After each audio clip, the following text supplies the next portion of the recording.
So one of the most common mistakes you will see in a boxing gym, and thus it becomes one of the first lessons you learn, is that people throw their punches kind of from the right positioning, right? Because a coach will come up and put their shoulder up like this. They'll put their guarding hand in front of them into the right position. They'll extend it for them, guiding them, but then they'll come down like this, right? Same thing happens with the right hand. They'll throw it kind of from the right position, and then they'll start dropping it, right? And maybe they get the first two, and then they get lazy as they get fatigued, things like that, right? You've seen this 1,000 times before.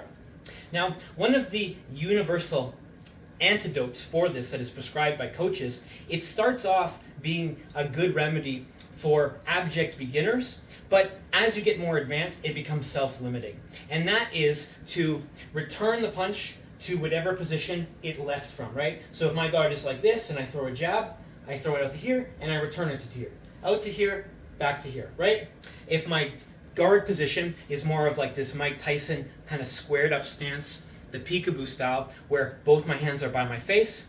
My jab will start here, it'll come out to here, and it'll come back to here, right? If I'm a long guard kind of guy, maybe I do a lot of these probing jabs. They start here, they go out to here, and they come back to here, right?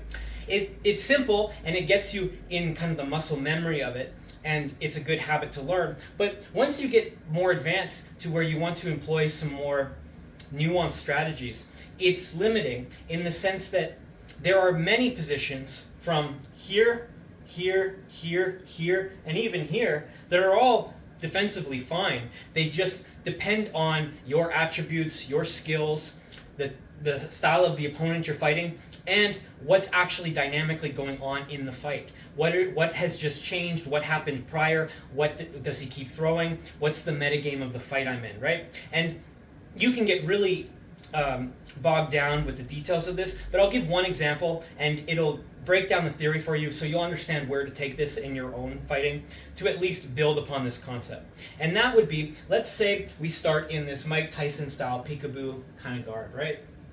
And I'm throwing a jab. The rule of thumb I would employ to decide when to change guarding like this to say coming back like this would be, what is my opponent doing defensively in response to the offense I've just thrown? So if I'm throwing a jab like this, if my opponent backs up, if that's his way of dealing with this, and he's done it a lot, or I'm able to reflexively deal with this situation in real time, especially as I get better and I start seeing the position of his legs, his hips, his torso to understand what he's about to do. If I throw a jab like this, he backs up. Well, I'm likely not going to bring my hand all the way back to here. I'm likely going to throw it like this and then come back to here. And the reason I might do that is because if he's backed up, we are now in more of like a long/mid-range type of situation.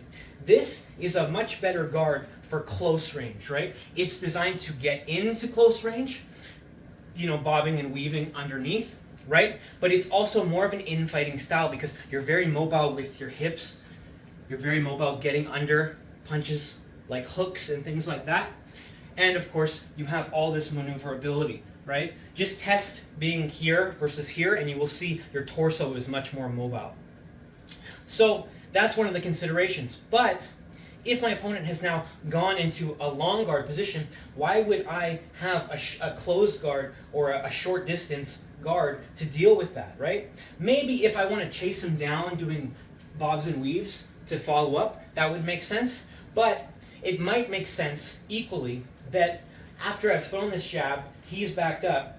Now, if I only bring it back to here, I'm in a better position to block at the distance that he's at, but also my punch is now only half the distance from following up. So I can chase him down, right? Easier than if I were to spend all this time and energy doing this, right? Because maybe I just want to shove these in his face and then set up for that right.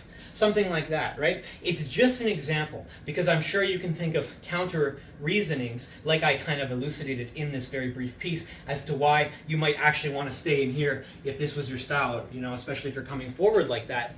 But it at least explains the concept in a way that's foundational enough that you can build upon it and start thinking in the right way. Because it's very self-limiting to say, oh, I started like this, I got to end like this, right?